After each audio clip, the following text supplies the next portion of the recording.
Good morning and welcome back to the Resilient Mindset Daily video.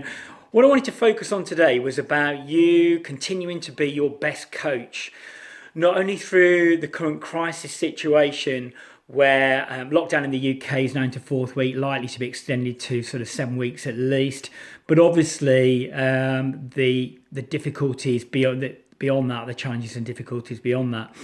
And I see a lot of debates going on Facebook at the moment, quite heated debates about whether this is a time to, make the best out of the lockdown situation and pivot your business and, get out there and work for opportunities. And the other side, maybe it's a time for just actually getting through this and being and reflecting and not feeling under pressure to have to do that. Now, obviously, everybody's situation is different and there'll be financial pressures for people.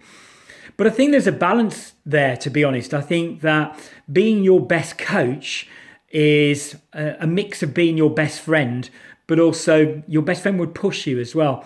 And I think the evolution of the species has been throughout time that we and other species have had to adapt to different circumstances. So I think we do need to have that time where we start to look at how we and what we do, if we have businesses, how they all change and adapt based on this whole experience.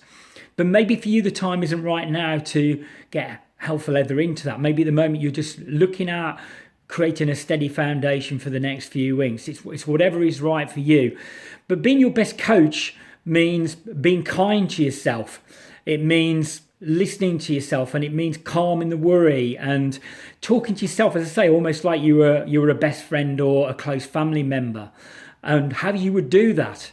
So when you find yourself involved in those inner dialogues, being your best coach is about taking on that kind of role with yourself. But being your best coach also will be at the right time saying, hey, we need to start moving now. We need to start pushing forwards in the best way that we can.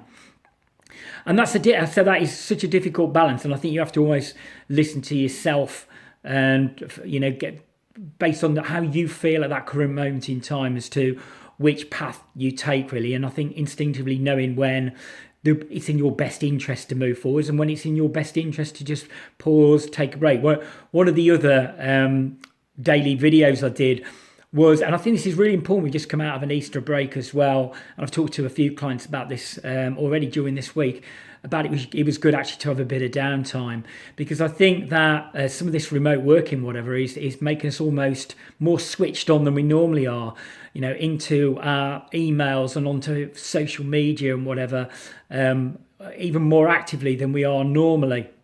And probably because we've got raised anxiety levels right across the board as well. That survival instinct has really kicked in, that it's meaning that we feel like we need to be on to things and we need to be on to emails and all those kind of things.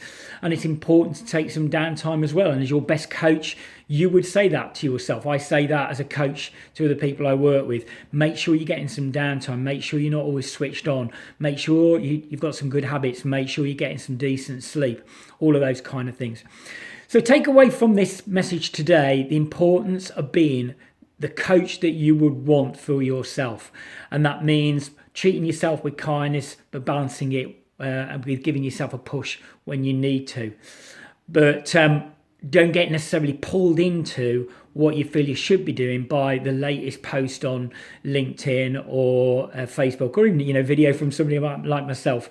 I think you've got to make your own choices about what you feel is instinctively right for you and the people around you.